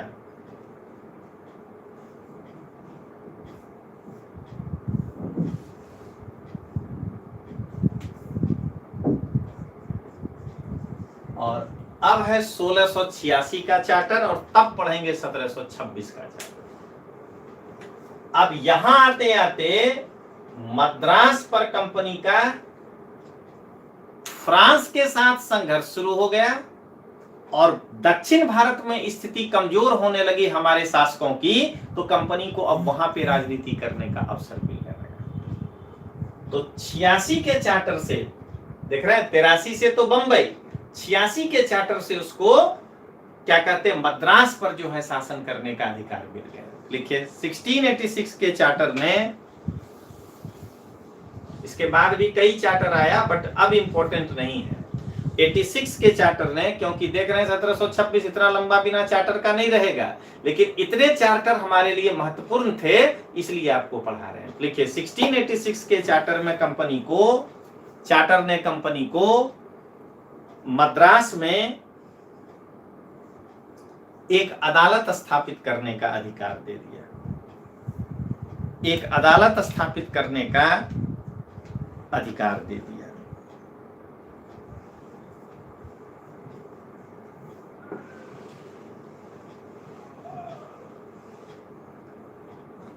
अब जरा समराइज करिएगा। 1600 के चार्टर में, अब एक एक लाइन पहले फिर से रिपीट कर देते हैं, आप मिलाइएगा। 1600 के चार्टर में कंपनी को पूर्वी देशों के साथ व्यापारिक मोनोपोली दिया गया था। वन लाइनर बता रहे हैं, बाकी तो डिटेल्स पढ़ाएंगे। 1609 ईस्वी में के चार्टर ने कंपनी के उस 15 साल के व्यापारिक मोनोपोली को अनिश्चित काल के लिए बढ़ा दिया। 1661 के चार्टर में कहा गया कि कंपनी जो जो क्षेत्र को अपने क्या कहते हैं कॉलोनी बसाएगा, वहां का प्रशासन करने के लिए उसको एक गवर्नर और अधिकारियों को नियुक्त करने का अधिकार मिल गया। तो 1600, 1609, 1611। इसके बाद 1661 में कहा गया कि कंपनी जो है, 1661 में ये कहा गया। अब 1669 में कहा गया कि बंबई द्वीप जो है वो 10 पाउंड वार्षिक जो है पर कंपनी को प्रशासन करने दे दिया गया, मतलब चलाने दे दिया गया। और 1677 में कहा कि अब आप सम्राट के प्रतिनिधि के रूप में शासन करेंगे। और 1677 में कहा कि आप सिक्का जारी करेंगे, और 1683 में कहा कि आप अब सम्राट के प्रतिनिधि के रूप में शासन करेंगे, और 1686 में कहा कि आप अब मद्रास में एक क्या कहते हैं अदालत स्थापित कर लेंगे। ये था हमारा मेन सीक्वेंस 1600 से लेके 1726 के बीच का। आप पढ़ेंगे 1726 का चैप्टर।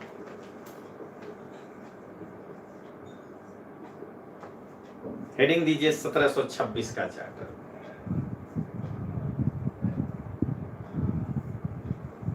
अब जरा सोच करके देखिए कि औरंगजेब की मृत्यु हो चुकी है 1707 में, बहादुर शाह प्रथम की भी मृत्यु हो गई, बल्कि ये फर्रुखसियर का काल चल रहा है। और अगर 1726 को देखा जाए तो मोहम्मद शाह रंगीला का काल चल रहा है। अब जरा बताइएगा कि रोशन अख्तर या मोहम्मद शाह रंगीला का काल आते आते ईस्ट इंडिया कंपनी अपने देश में 3 प्रेसिडेंसी बना लिया। फर्रुखसियर से उसको काफी छूट छाट मिला था, तो प्रेसिडेंसी बना लिया। प्रेसिडेंसी का मतलब अब एक अच्छा खासा क्षेत्र में वो जो है शासन करने लगा। तो और यहां बंगाल में तो अलीवर्दी खां से खूब छूट लिया। ये 1726 चल रहा है। अलीवर्दी खां का पोता है सिराज, 1757 होगा। तो बंगाल में एक प्रेसिडेंसी,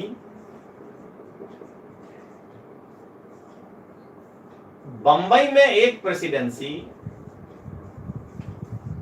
प्रेसिडेंसी का मतलब एक पूरा शहर उसके कब्जे में है और उसके आसपास का क्षेत्र। और मद्रास में एक प्रेसिडेंसी। तो अभी तक तो इसको शासन करने का अधिकार दिया गया था उसके इस छोटे छोटे गोदामों में जहां वो अपना फैक्ट्री लगाया था, अब तक के चार्टर।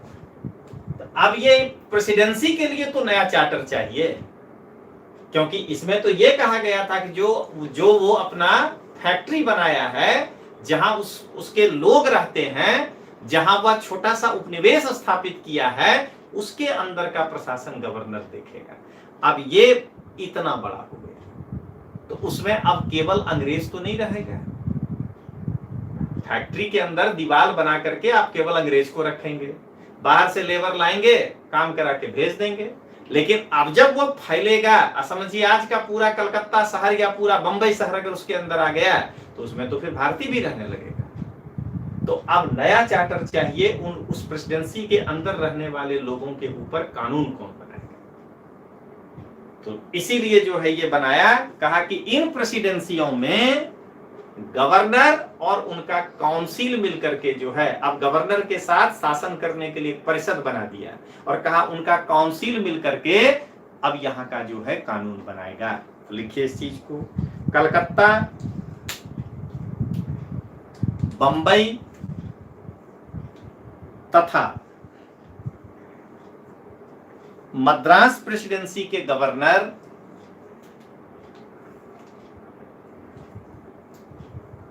और उसके परिषद को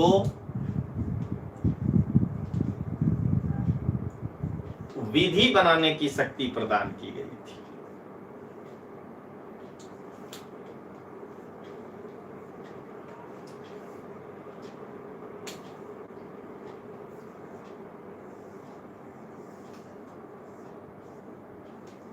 क्यों ये लिखा गया? क्योंकि अब तक जो ये कानून बनाते थे वो इंग्लैंड में जो बैठे हुए डायरेक्टर्स होते थे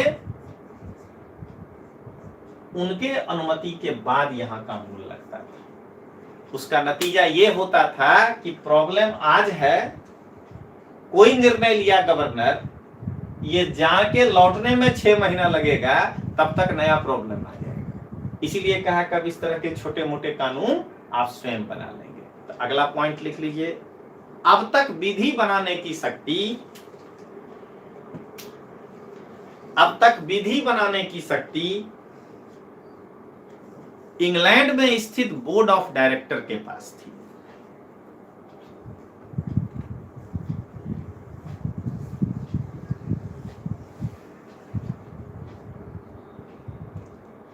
तो आगे बढ़ने के पहले हम ये उम्मीद करते हैं कि आप 1600 से 1726 के बीच का सफर कानूनी दृष्टिकोण से, क्योंकि ऐतिहासिक दृष्टिकोण से तो अभी औरंगजेब शिवाजी का युद्ध भी आता है इसमें,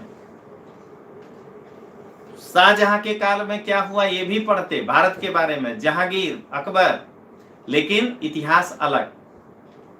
संवैधानिक दृष्टि से जो है आप 1600 ईस्वी से लेकर के 1726 को समझने में सक्षम हुए। और इसके बाद के दूसरा चरण को अभी लाइन लिखाते हैं क्यों अलग किया गया। तो अब कंपनी शक्ति पा करके और भारत की जो है क्या कहते हैं छोटे छोटे राज्यों में बंट जाने के कारण भारत को अब ये कंपनी क्या होगा, बेलगाम हो जाएगा और हमारे राजाओं के साथ जो है कूटनीति करके एक को दूसरे से लड़वाएगा।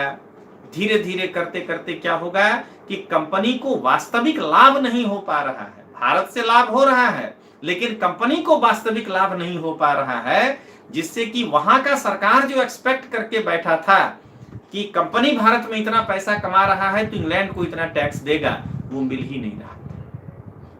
और कंपनी के पास पर्सनल पैसा इतना हो गया कि इसके जो अधिकारी लोग थे या इसके डायरेक्टर वो वहां के सांसद तक को कुछ नहीं समझता था, कई बार उनको भरी सभा में बेइज्जत कर देता था। तो सांसदों के मन में था कि एक बार तुम लपेटे में आ जाओ। बस हुआ क्या कि कंपनी अपने अंदर ये इतना युद्ध करने में खोखला हो गया कि कंपनी ब्रिटेन के संसद से धन का मांग किया, बस गर्दन पकड़ा गया। पैकेज मांगे, कहा कि धन मिलेगा लेकिन उसके पहले तुमको रेगुलेट करेंगे और इसीलिए आएगा उसके बाद रेगुलेटिंग एक्ट। ये एक बीच का आपको छोटा सा संवैधानिक कहानी सुनाए और इसलिए जो है हम इस बीच में इतना लंबा गैप पाते हैं और तब वहां से कंपनी को रेगुलेट करेगा कि भाई ऐसे आपको चलना होगा। फिर पढ़ेंगे उसकी सीमाएं क्या थी, उसका दोष क्या था, हम लोग एकदम एक एक करके पढ़ेंगे, लेकिन 1726 तक के चीजों को आप इस तरीके से समझेंगे। एक और लाइन 1726 में लिखिए, गवर्नर जनरल के द्वारा बनाई गई विधि, गवर्नर जनरल के द्वारा बनाई गई विधि 1726 के पहले तब तक प्रभावी नहीं मानी जाती थी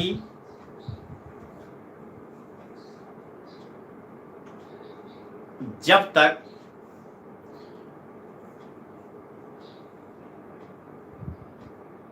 इंग्लैंड में बैठे हुए बोर्ड ऑफ डायरेक्टर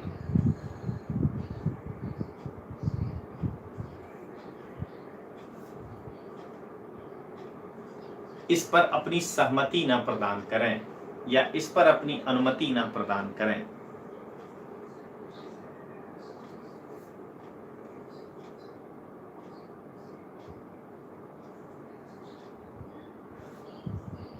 ये था आपका 1726। अब हम लोग सेकेंड हेडिंग देंगे ब्रिटिश साम्राज्य की स्थापना।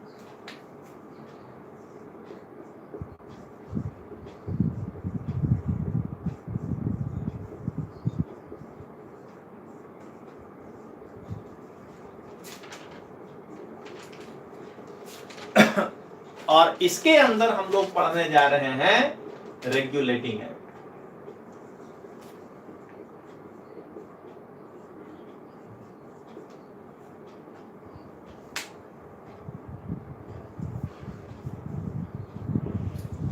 अब कंपनी जो धन का मांग किया तो उस धन के मांग पर जांच करने के लिए ब्रिटेन की सरकार 2 कमेटी बनाए।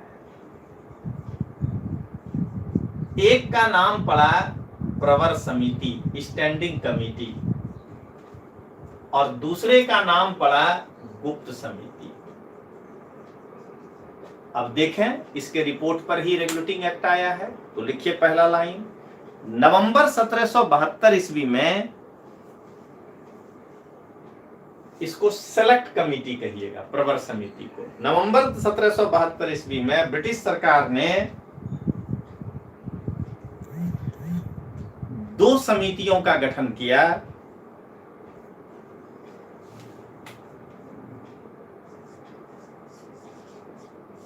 प्रवर समिति, सेलेक्ट कमेटी और गुप्त समिति, सेक्रेट कमेटी।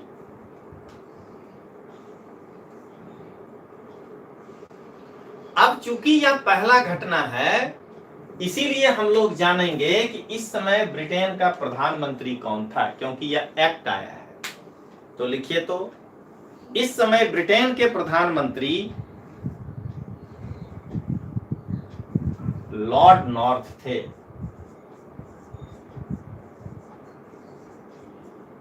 लॉर्ड नॉर्थ थे।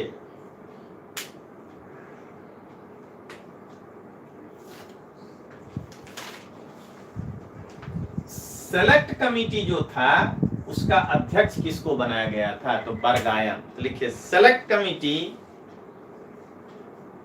के अध्यक्ष बरगायन थे।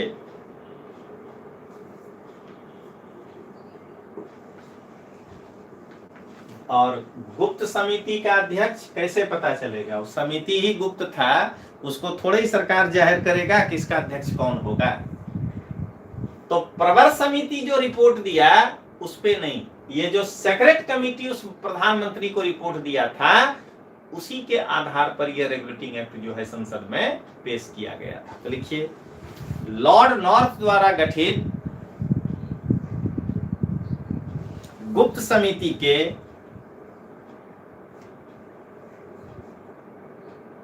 सिफारिश के आधार पर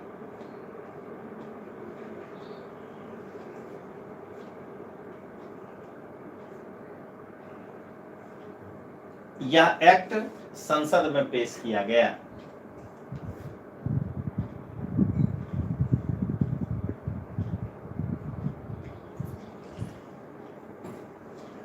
देखिए, अब जरा सबसे पहले रेगुलेटिंग एक्ट का महत्व क्या है, ये जाने तब पढ़ेंगे।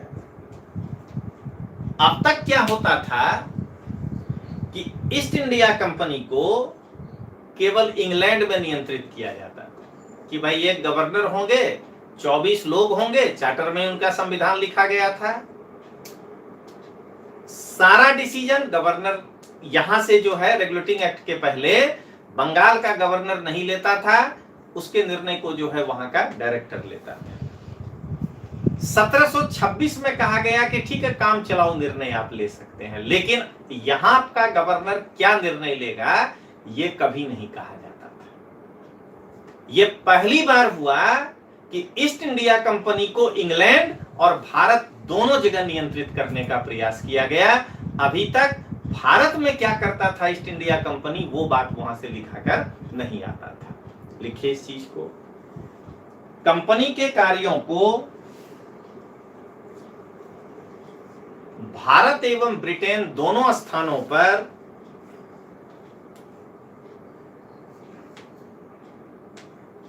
नियंत्रित करने का प्रयास किया गया।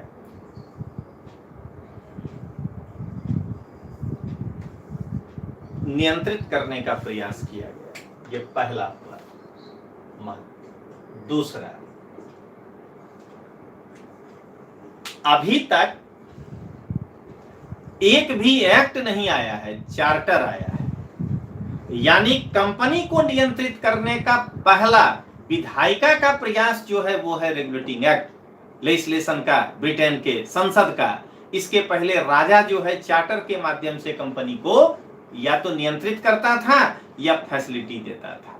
तो लिखिए इस चीज को, कंपनी को नियंत्रित करने का ब्रिटेन के संसद के द्वारा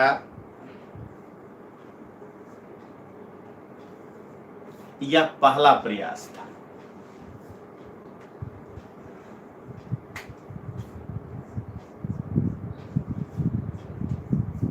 तीसरा, अब जब कंपनी यहां किन किन चीजों पर प्रशासन करेगा, इसका मतलब है कि आप उसको प्रशासनिक मान्यता दे रहे हैं, और कंपनी यहां पर किन किन चीजों पर राजनीतिक काम करेगा ये भी आप वहां से लिखकर भेज रहे हैं, तो इसका मतलब है कि आप उसको राजनीतिक मान्यता दे रहे हैं। तो पहली बार भारत में कंपनी को प्रशासनिक और राजनीतिक कार्यों की मान्यता प्रदान की गई। लिखिए, भारत में प्रथम बार कंपनी को प्रशासनिक और राजनीतिक कार्यों के लिए मान्यता प्रदान की गई। राजनीतिक कार्यों के लिए मान्यता प्रदान की गई।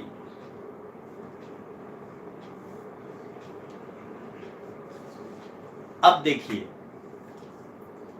अब तक तो 3 गवर्नर हुआ करता था, भले मिस्टेक हुआ जिसको बाद में ये लोग सुधारेगा 1833 में, लेकिन गवर्नर के ऊपर एक गवर्नर जनरल रखने का प्रयास जो किया गया, यानी भारत में केंद्रीय प्रशासन की नींव डाली गई। सेंट्रल एडमिनिस्ट्रेशन बना इंग्लैंड के द्वारा, ऐसा नहीं था कि अपने पास नहीं था, अपने पास तो केंद्रीय प्रशासन मौर्यों के काल में था, लेकिन इंग्लैंड के द्वारा भारत में पहली बार केंद्रीय प्रशासन की नींव रखी गई। लिखिए, भारत में प्रथम बार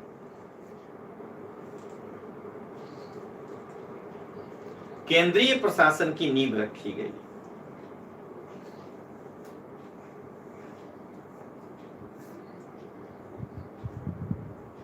और कंपनी को 20 वर्षों के लिए, देख लीजिए 73, 20, 93, बस इतने में कंपनी चला जाएगा फिर से सम्राट के पास की चार्टर।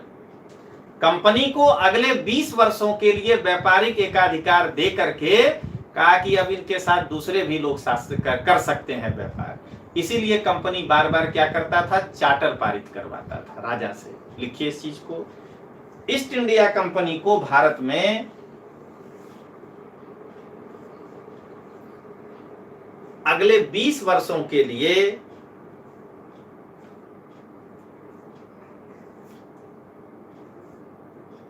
व्यापारिक एकाधिकार दिया गया।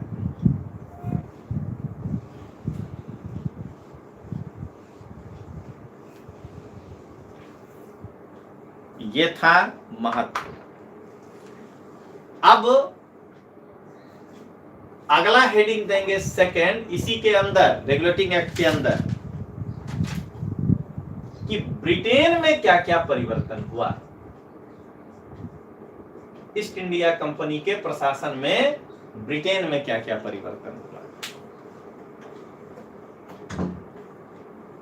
तो ब्रिटेन में जो परिवर्तन हुआ उसके पहले एक कहानी जानना है। बार बार चार्टर लेकर के ईस्ट इंडिया कंपनी इतना प्रॉफिट कमाने लगा कि लोग इसमें शेयर खरीदने लगे। स्थिति इतनी खराब कही जाए कि हो गई कि 1 पाउंड का शेयर खरीद करके लोग कहता था कि हम भी कंपनी के मालिक हैं, क्योंकि उस समय ये तो था ही नहीं कि शेयर खरीदने से आप उसके प्रशासन में नहीं घुस पाएंगे। तो नतीजा ये हो गया कि जो 217 भागीदार थे ना, जो कंपनी के प्रोप्राइटर हो गया कोर्ट ऑफ प्रोप्राइटर। इतना ज्यादा प्रोप्राइटर हो गया कि कोर्ट ऑफ प्रोप्राइटर हो गया, और वो लोग जो है डायरेक्टर्स के ऊपर दबाव डाल करके सब लोग अपना अपना जो है अपने हिसाब से कंपनी को चलाना चाहता था।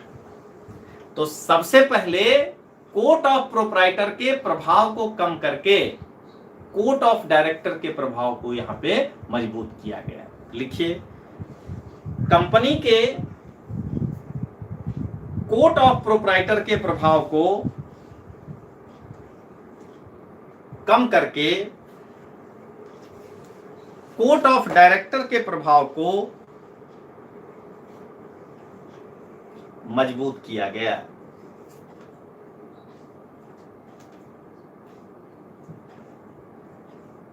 सुनिएगा अब क्या हुआ। कहा कि कमिटी अब नहीं रहेगा, अब ये 24 डायरेक्टर ही जो हैं एक साथ बैठेंगे। तो अब ये हो गए बोर्ड ऑफ डायरेक्टर।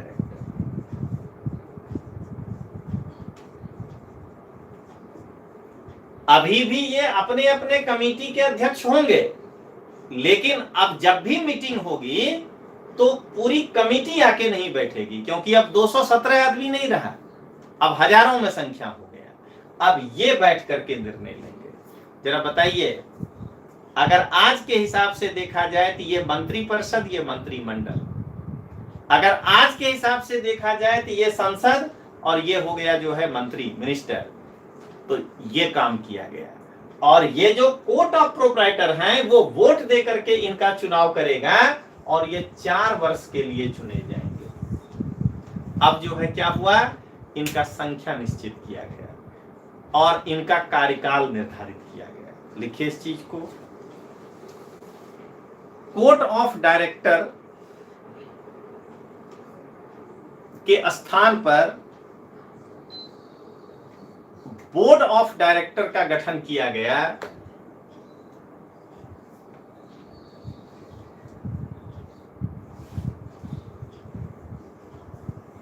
जिनका चुनाव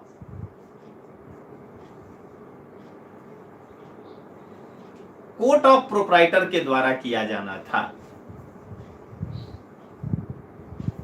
माने जो उनका शेयर होल्डर है। लेकिन फिर ध्यान रखिएगा, इतने लोग थे ना उसके अंदर कि फिर वो एक तरह का बड़ा इलेक्शन हो जाता। कहा कि जिनके पास 1000 पाउंड का शेयर होगा वही जो है डायरेक्टर के चुनाव में भाग लेगा। लिख लीजिए, कोर्ट ऑफ प्रोप्राइटर के वे सदस्य जिनके पास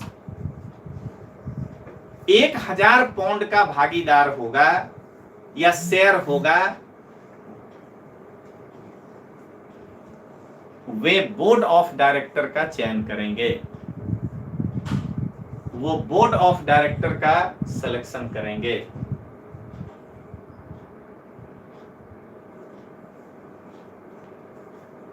अब अगला पॉइंट लिख लीजिए, बोर्ड ऑफ डायरेक्टर का कार्यकाल 4 वर्षों का निर्धारित किया गया।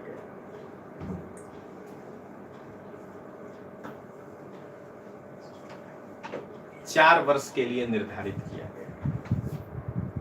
देख लीजिए, तो अब आपको राज्यसभा वाला सीन दिखाई देगा। 4 साल अगर होगा